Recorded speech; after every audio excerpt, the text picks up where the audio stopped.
الرحمن الرحيم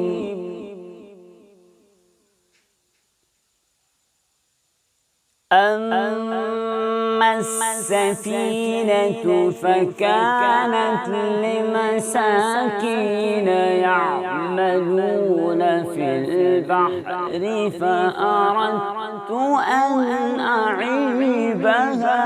وكان وراءهم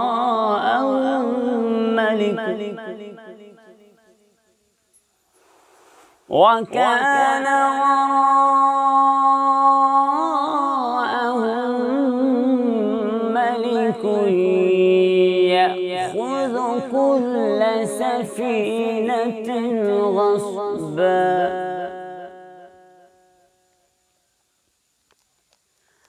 وأما الغلام فكان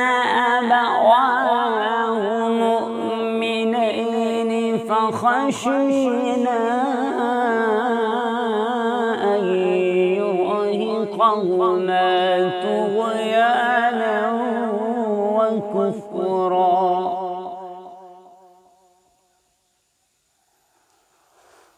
فأردنا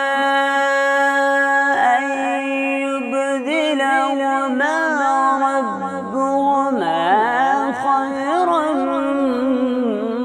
منه زكاة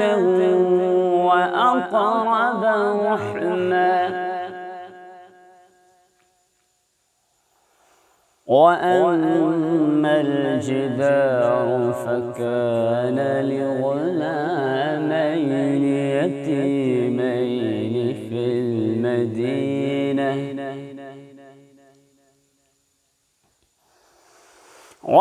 وأما الجدار فكان لغلامين يتيمين في المدينة وكان تحته كنز لهما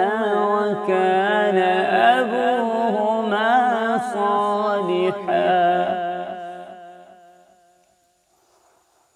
فأراد ربك أن يبلغا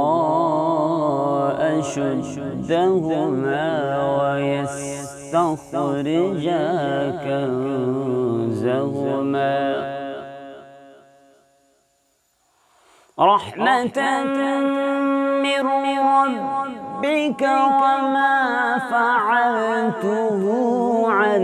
أمري ذلك تأويل ما لم تسطع عليه صبرا